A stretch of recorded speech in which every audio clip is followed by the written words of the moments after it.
Keeling. Bret is associate teaching professor in English here at Northeastern. He's been here since 2006.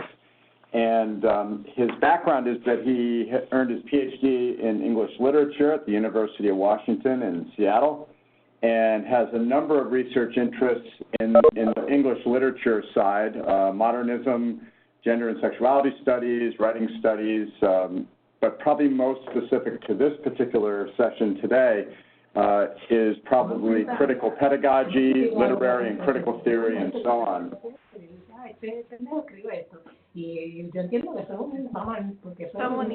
Can someone please mute their line? Thank you. And end their phone call, whoever they're talking to. So we're really pleased to have Bret here today for the first of a two-part series on scientific writing. And so with that, I'm going to turn it over to Bret to get started. And thank you to Kristen and the team here for organizing this, and for Bret willing to put on this workshop.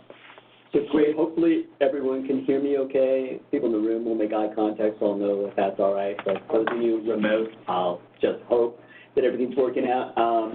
I think I will go slow enough for everybody, but if I go too fast, somebody can just wave your hands wildly at me, and I'll know that I'm speeding through things that I should slow down on. So as Tom mentioned, we actually have two sections here.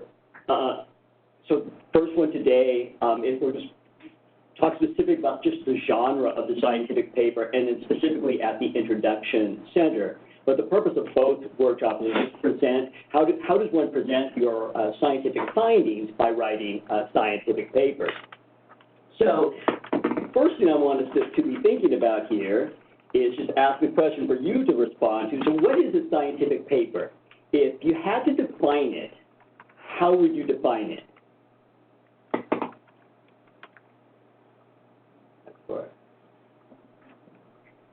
Anybody jump in.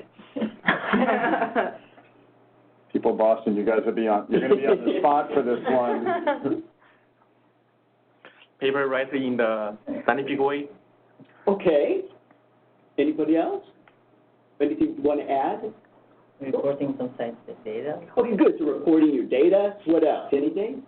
You say the audience for a scientific paper is not what it usually is for the mass public. Good, very good. And we're going to actually come back to that here. So just to give it sort of a overly simplified, but hopefully a working definition here, and I think this coincides with the stuff we were just talking about, that a scientific paper is written report describing original research results. So there are a lot of folks who, for example, even if I might publish something in my discipline, but I wouldn't be reporting original research results, which is why I don't write scientific papers, if that makes sense. I'm going to go over some 5 points to be thinking about. The first 4 I'm going to sort of speed through, but again, you'll have access to these PowerPoints if you wanted to look at them later. Just a couple of things to think about when you're thinking about a scientific paper. And all of these are from Vanderbilt University. And the first one is that most of the time your scientific papers are published in periodicals called journals. And this goes to the point, I'm sorry, what was your name? I'm sorry. Oh, you right. Patrick. Patrick. So when Patrick made the comment about the different audiences and things, so notice that reading a scientific paper, it's not the same as reading a scientific magazine article that you would see in something like National Geographic. Okay, so it's a very specialized audience, usually folks who understand what it is that you're talking about, at least in terms of the topic, and sometimes even in terms of your methods and materials. Okay? Second point, again, I'm not going to belabor some of this. Most of the time, though, they're peer-reviewed, which means that other folks who know about your topic decide whether or not your work is going to be published. They're checking the accuracy of the analysis and the conclusions that you're drawing. Third part is that it's citable, which means that it's easily available, and that doesn't mean you can just Google it and have instant access to it, because sometimes you can't get access to it if you don't have a password to get into a library database or something. But they often are available through those methods. You get this notion of being citable. And it also means that other people can refer to your work fairly easily. And then the last thing I'll mention here is that they include citations, which also means that if I'm reading your scientific paper,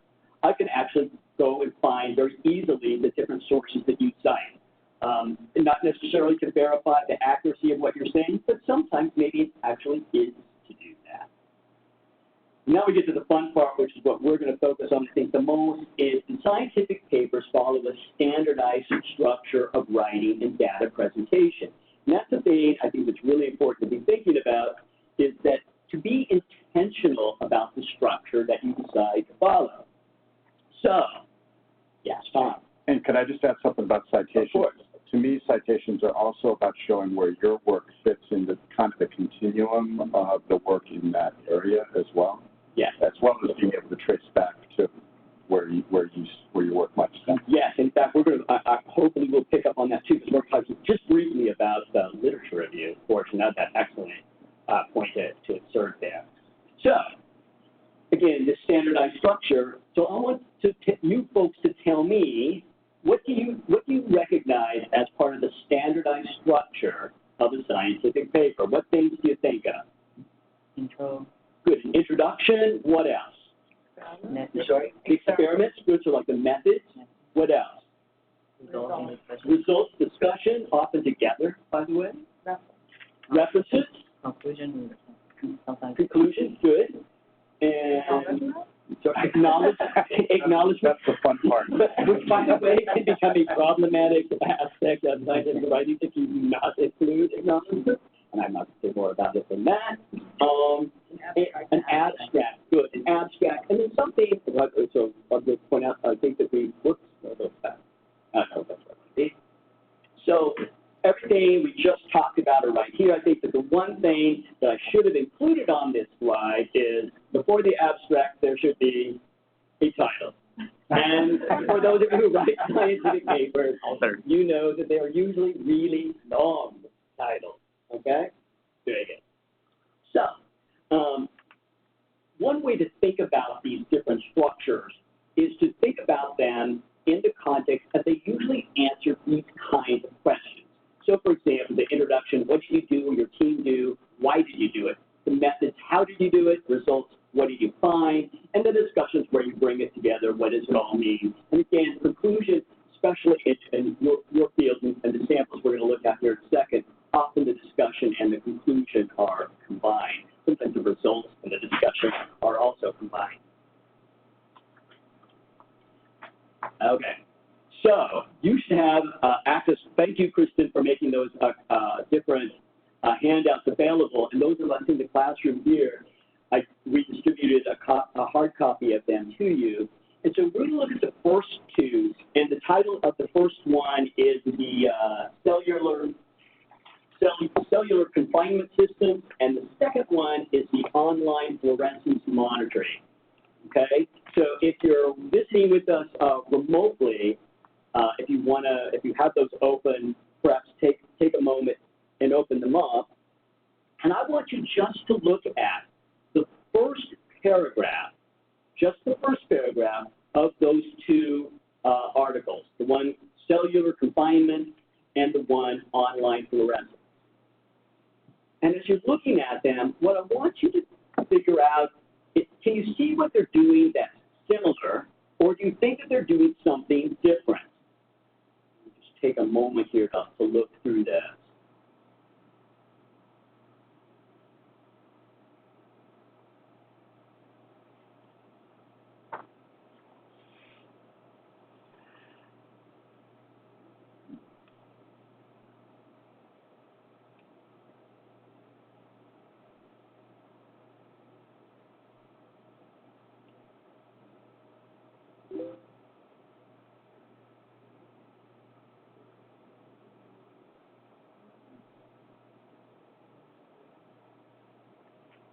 I'm hoping that as scientists, the content is not over your head. I will admit it's over mine.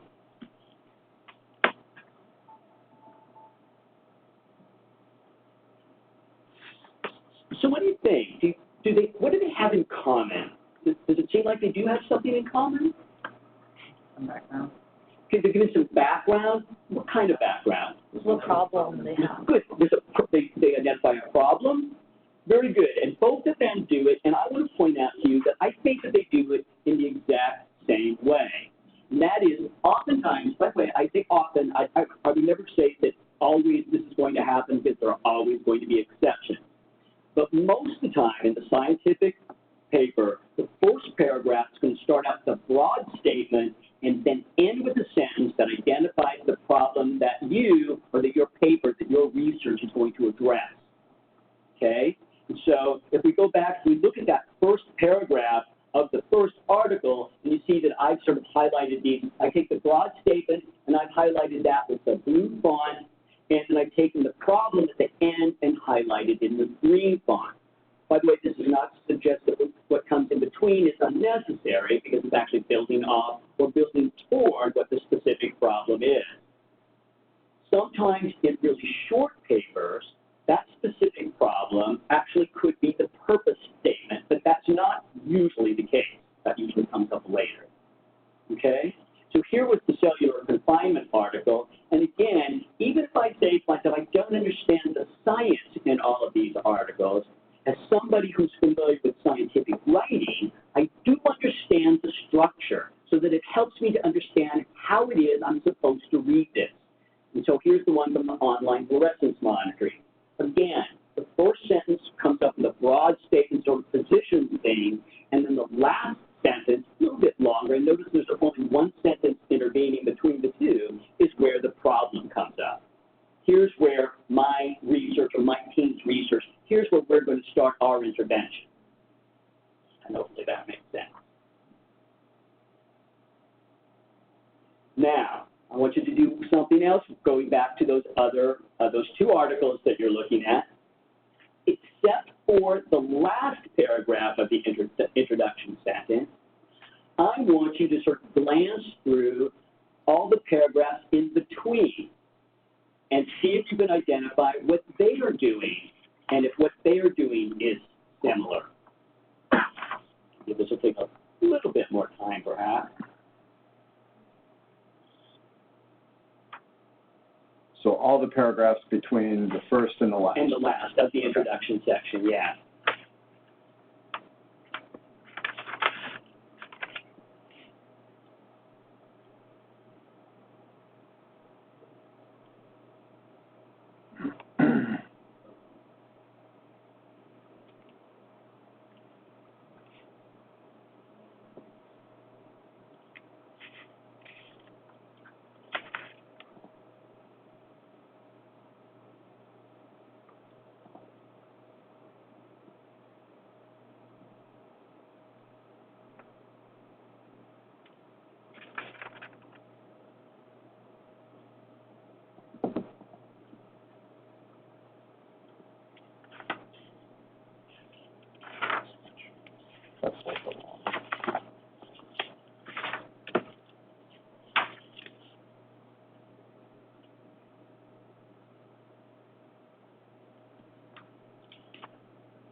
So what do you think? Anybody want to take a stab at it? What do those paragraphs have in common? And by the way, the online, I think there's just one paragraph to look on for that one. But what does it have? What does that center paragraph of the online fluorescence monitoring, what does that paragraph have in common with the several paragraphs in the first article? You go over the methods. So setting up some of that, what else? Background, whoever before this. Absolutely. So providing that background. I would say that people have tried to remediate this problem these certain ways. Here's how ours could be set up. Yes, very good. And by the way, this is a great segue back to what Tom was mentioning, that place where the citations come in. So this is the place that I would say these paragraphs usually function as what we would call the literature review. And the literature review, if you see on this slide here, it should do two things. it sets up so you provide the historical contributions for what you're talking about, but also, and to get to the next point, this one that Patrick was just making, the differences between what we've tried before and what we're going to try here. Does those two things make sense to everybody? So why do you think it's important to provide the literature review? Why is it important for you to position yourself in a conversation with prior research? So I don't know there's just one answer to this. Shows where your research fits. Good, so it shows where your research fits. What is your knowledge? What's your knowledge background of it? Is that? What is your knowledge? Oh, good. What's novel about what you're doing? What's new about it? So I'm the old cynic. I would also say it's to butter up or to make sure the reviewers who might be these people know that we're acknowledging the work that they're doing. Or their advisors, maybe their advisors or their labs that they're coming out of. So that's a little bit of salesmanship on the part of submitting a journal paper. Absolutely. And again, I would say a lot about it, but it goes back to the point about the acknowledgement section. This is something you really want to spend some time being thoughtful about, because if you don't demonstrate that you understand who the experts are in the field, it actually could undercut your credibility and lose you friends. That's your way of saying it. Okay, very good. All right. So now I want us to turn our attention one more time to those two articles, and I want you to look at the last paragraph here, okay, of both those articles. So the introduction component often ends with what I'm calling the roadmap of the paragraph, and this outlines the remaining sections of the paper. So how would you describe the ways that the two examples we have, how are they providing a roadmap? Like, for example, what kinds of language are they using to tell you that this is the roadmap for you to read the rest of the paper? And again, this should occur almost always up in the very last paragraph of the introduction.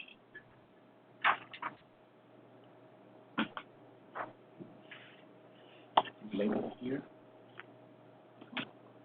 I think it's still there. So here's where is this? Yeah, what they do. And we're the first.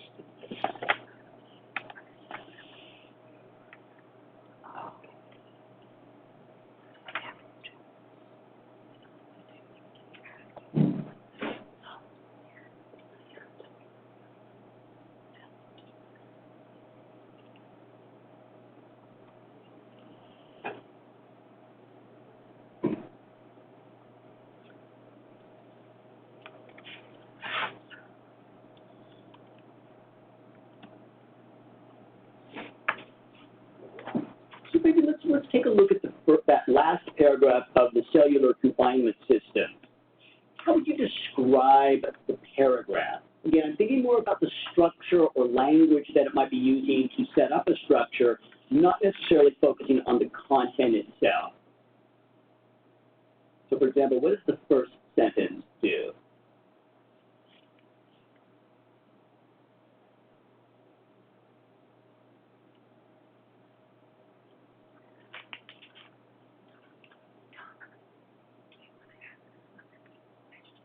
Yeah. And Kristen, by the way, if there are folks remotely that want to jump in on this too, I don't mean to be leaving them out. Yeah, anybody online, if you want to come off mute, please feel free to do so or chat. Maybe. How about if we go to do a little round robin? Maybe we go to Michigan to answer that question. How about that? So can someone from Michigan answer Professor Keeling's question? Yeah, and again, the question, I'll repeat it too. I think I've probably asked it 4 different ways now. But so how would you describe that roadmap in that last paragraph of the cellular confinement systems?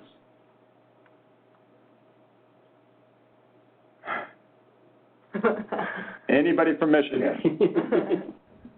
Anthony chat, I think he doesn't have a mic. He said it hints at a knowledge gap. Okay, good. that the paper will address. Good, absolutely. What else?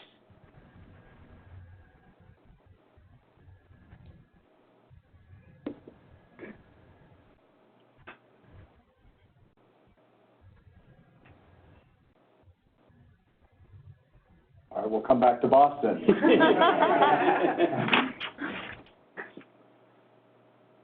Kind of just setting up how the method may be able to solve the problem. Good. So, The parameters that they, good. In fact, they even use that term, don't they? The key parameter used in the assessment. Very good. This particular paragraph specifically lays out, here's what this investment aims to do this. And then it breaks that down a little bit more. So it gets at, for example, here's the parameters we're setting, so you'll understand when we get into our methods, which is what they're going to jump to next. And then they talk about the fact that, I think it's the very last sentence. So you notice again, now on that slide, the investigation aims to, various geometrics of cellular confinement are tested, the key parameter used is such and such, the apparatus aims to, also it aims to do something else, and these studies are then compared to the simulation results of the two-dimensional CFD simulation. So this, in terms of providing a roadmap, basically tells us that if we understand what's happening in this paragraph, then we're going to understand what comes next in more detail.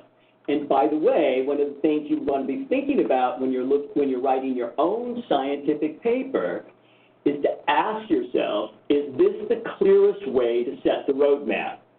Okay? I'm not saying it is or it is not, but perhaps there are different ways of doing it.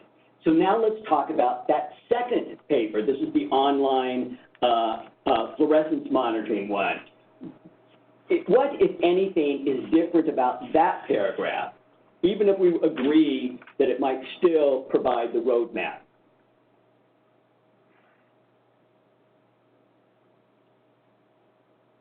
no parameters.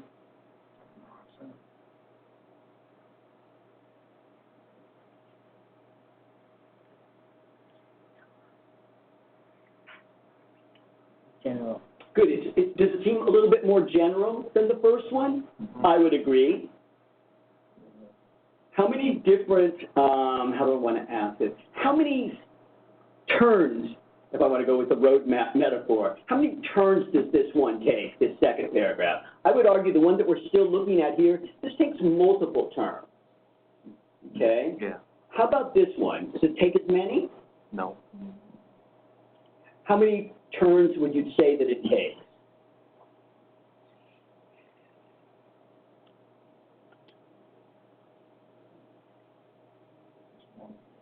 Maybe one. Yeah. One or two. One or two, good. So for example, we'll take a look at this one now. If I'm reading this one, and again, I don't have to understand the content of everything that's going on here, but if I understand the structure, and I'm going to that last paragraph, and I want to say, well, what's this? Where is this scientific paper going to take me? Here, this is a little easier for me to figure out, not simply because it's easy in the terms, because I may not understand the content, but they're very clear. Here, we're going to report on this, and in addition, we're going to do one other thing. Now, that doesn't necessarily mean that they're doing something that's not as complicated as the other paper. That would be something I would not say that we have to assess at this moment. It just means it's very easy to figure out where this one is going to go, and maybe not quite as easy as it was in the first one. Now, before we move away from these things, I want you to look at, and it's the only paragraph I want, there's with that third article, and this is the one that's titled Promising Enhancement, and I want you just to look at its last paragraph and ask yourself what's different about it.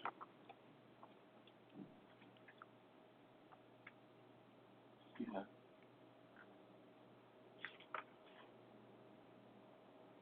Oh, and by the way, I'm sorry, I misled you on that. Well, maybe I didn't.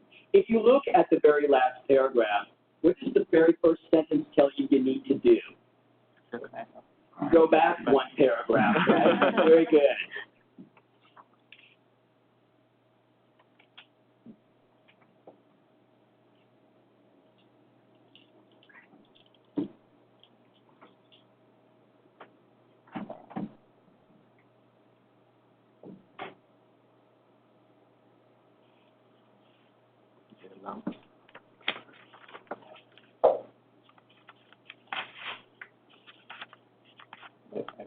And we'll try again, maybe ask somebody from UPRM to answer this question. Very good.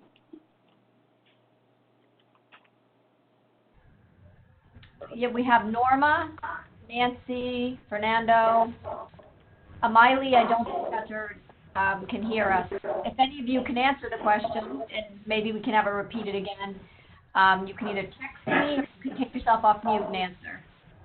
Yes, and the question of, right now we're looking at that second article where they use the here and in addition to set up the roadmap.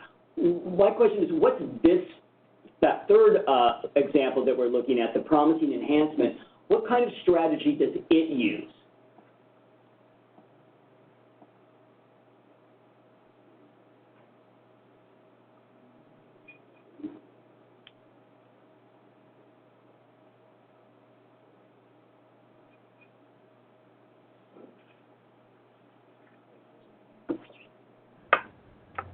Anyone? Nancy, Norma? Come on, guys, interactive. Amiley? Anybody from UPRM that can answer, please.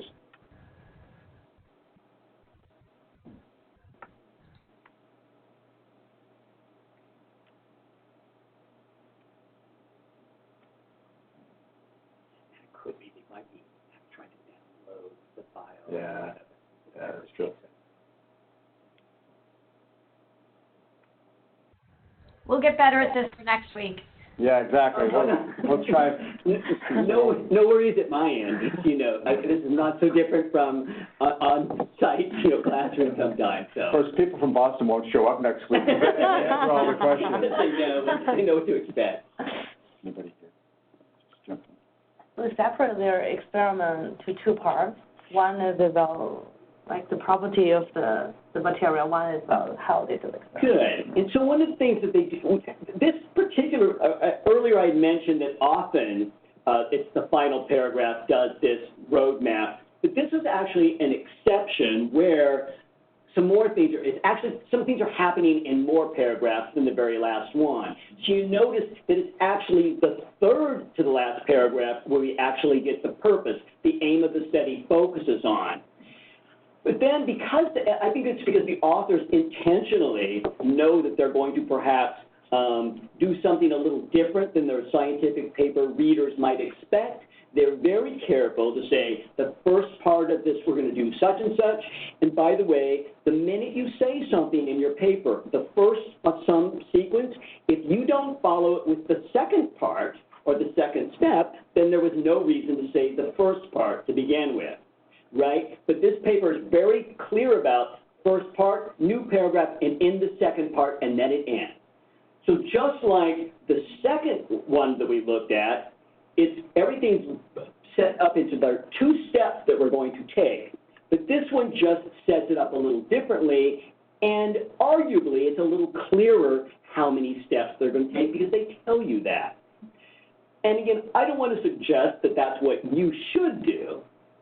My point is when you're writing this introduction section for your scientific writing to be intentional about the choices that you made. And again, if you understand the structure of what's supposed to happen in the introduction, it can help you to be intentional in those kinds of ways.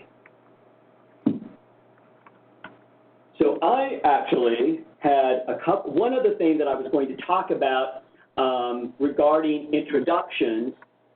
And it goes back to talking about just how short some of these introductions are. You certainly will find papers in your fields with civil and environmental engineering where you could have much longer papers. These are all, I would say, relatively short. Doesn't mean that they're abnormally short, but you could find papers that are much longer, and the introductions might be longer. Every once in a while, and I would say frequently in your fields, but sometimes you will actually find that the introduction, and then you'll actually have a section heading called the literature review, okay?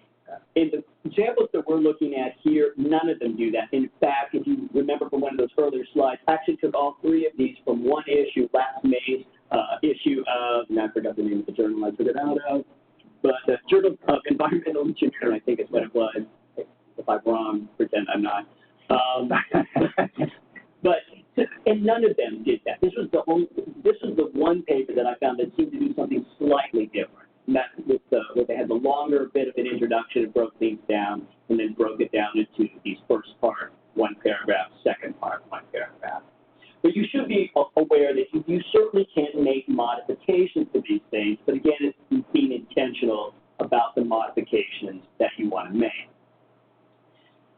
So we're at a place where we've got some time here for folks to ask questions about things that we've talked about. If you want to ask questions about something other than what we talked about, if it's something I know that we're going to talk about next week, I might try to put you off and let you know we're going to come up with it. What do you think? Anybody some questions that you might have? Let's say, what would the difference between the first paragraph, the introduction, and the actual abstract be? It's often not that different, or they can seem very similar. There are a couple of things to be thinking about with abstract, and Tom, you and Kristen both could jump in here because I'm not as familiar with the journals and things that you might be working with.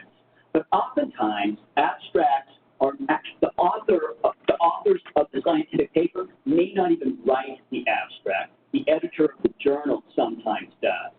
The reason it's important, I think, to be aware of that is sometimes I'll read an abstract and they'll say the purpose of this study is such and such. But then when I actually read the introduction, the authors might say the purpose is something slightly different, if that makes sense.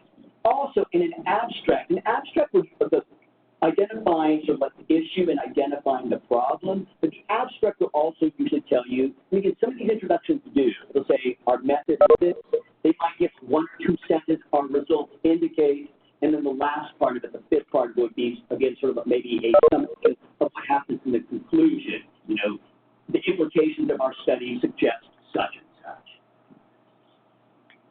I would also just add that in most of the journals, especially in the environmental health area that I've seen, the specifications are very, very specific, which is a little redundant, but they will say the abstract, first of all, it's going to be limited to 100, 150 words. Yeah. And that they'll say it should be a self-contained synopsis of what the paper consists of, including the results. Right. So a lot of our journals, and I'm sure it's the same way in other fields, are very, very specific about what they expect in terms of organization and what should be in each of those sections. Yes. So, I just want to say, Alana, I got a message from Kristen that Alana had a question. I don't know if she's going to chat it or if she wants to unmute and ask it. Alana? Yeah, can you hear me? Yeah. My question, one thing that I always struggle with introductions, and maybe you'll get to this next week, I'm not sure, but is in terms of, so there's, summarizing the literature and, providing the knowledge gap and what you're going to do to fill the knowledge gap, stuff like that. Then there's also, basic background information. So, for us, in toxicology and in the sort of cellular biology, which is what I do, it's sort of if I'm talking about a particular organelle, for example, like the mitochondria, I do a lot of work on the mitochondria, I have to give some background information on that, and I always struggle with how much of that to give in the intro. I've had issues where my intros end up being way too long. Some of it is a little bit confusing sometimes, how much you put in the intro versus how much you go in the discussion. So I don't know if you can help answer that, or if that's a topic for next week. But I feel like there has to be some level of introduction to, even though you're talking to an audience that generally has a vague idea of that, at least I feel like you have to have some of that in your introduction, some basic information about what it is. So my first impulse is to just defer this question to Tom and Kristen, but before I actually do that, there are two things that occur to me with the question as you're asking it. And one is, again, it's sometimes in a longer paper, you may have to do additional things. And sometimes you have to do something additional. And you're talking about providing a definition, for example, of what I think was mitochondria or something. Was that I think the term, yes. So one of the things I think as the writer or the team of writers is to ask yourself, is the work that we're providing, is the work that we're doing actually going to cross discipline? So, for example, if I'm talking about something that maybe somebody in bioengineering would understand, but maybe somebody who's doing something in environmental engineering might not understand, then I would say you do need to provide that extra definition because your audience actually, it's more specialized, but it's actually broadening away from somebody who might be, who might have the same position you have in the field of study. Did that make sense? Yeah. So I mean, would you say maybe it depends on the journal? So like in our case, our topic is productive toxicology, but some of the work that we do is relevant to general placental biology. Some of it is more novel to actual toxicology, like general toxicology mechanisms. And some of it is like very specific to reproductive toxicology. So would you say maybe it depends on the journal, it depends on who exactly I'm targeting? Because if I'm talking to a general toxicology audience, I would think that I would need some more specific description about the physiology of the placenta, for example, that people wouldn't be familiar with otherwise. Is that fair? Yes, and by the way, Tom's nodding along too. So, Tom, do you want to add some to what she's?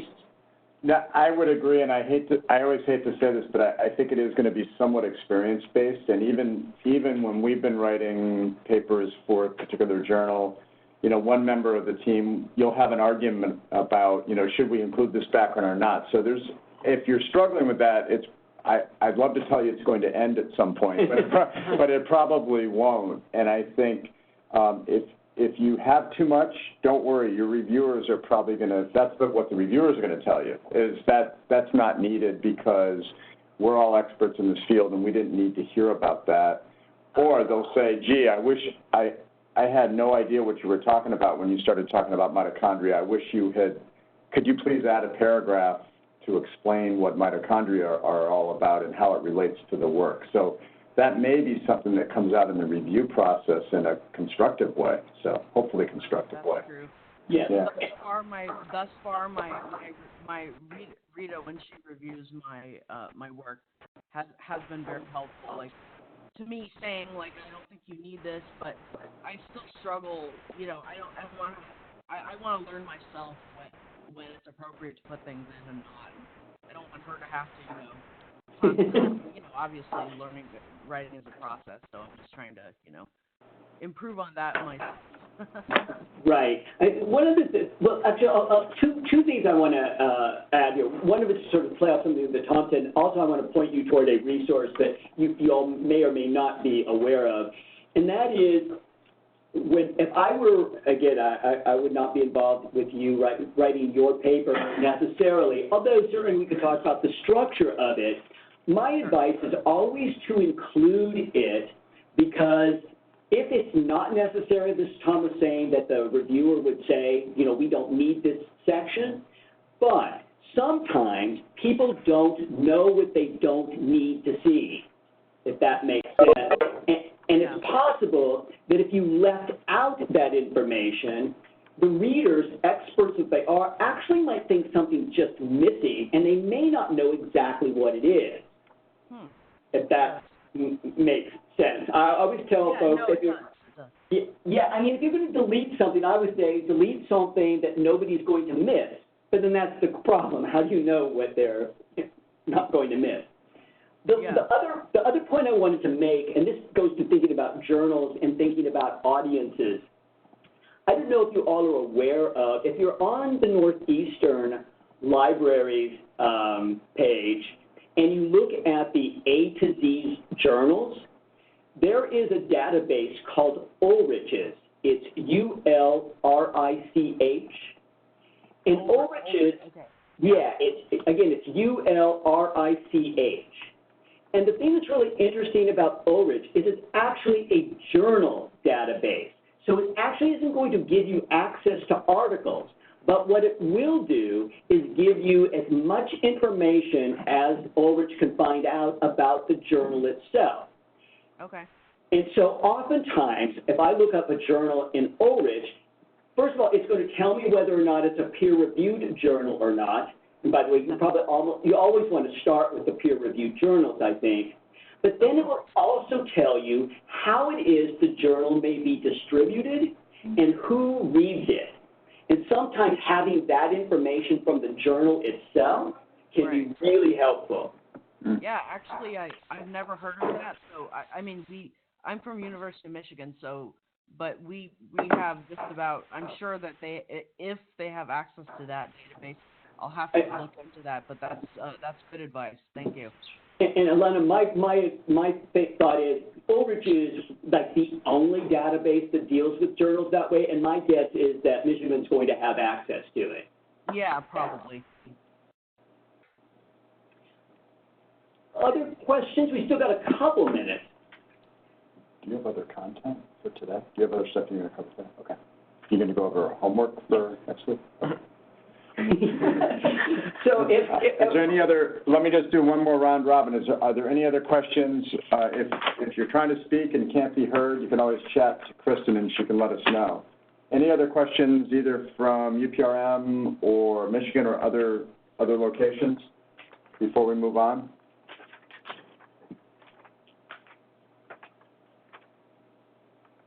Hearing none and not hearing Kristen, I guess I'll say, well, I don't hear any more questions at this point. Okay, great. So we're just about ready to go. So here's what we're hoping will happen for next Tuesday.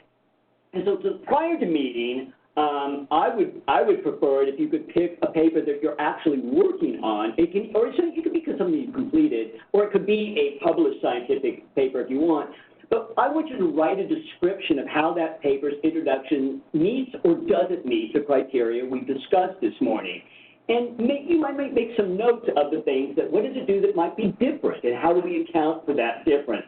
And again, I've sort of summarized what those three different things we were talking about, the first paragraph, the middle paragraph, and the final paragraph. And again, I just want, in terms of number 2, if you're looking at something that's a longer piece, it's possible it has its own literature review within the introduction itself. And then the last point is just make sure if you have access, and that's the folks here as well, you have access to your laptops, because we'd like to be able to talk about those descriptions at the beginning of next time's workshop.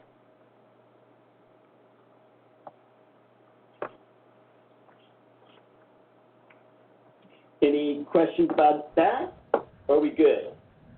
This is just Kristen. That sounds good to me.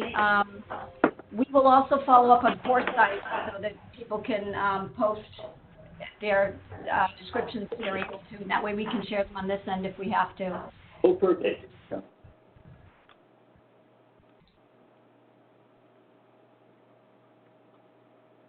Great. Everybody got their homework for next week? Yes. Perfect. We'll make it, hopefully that you have access to, I'm not sure how quickly the webinar will be available to you. Hopefully you won't be sick of hearing the sound of my voice, which I don't like to hear, but whatever. And we're also going to make the PowerPoint, the things that we've gone over to, we're going to make that available to you, and hopefully really quickly, but I do want to talk it over with Kristen and Tom, make sure there's not little things that we need to sort of modify or change. So.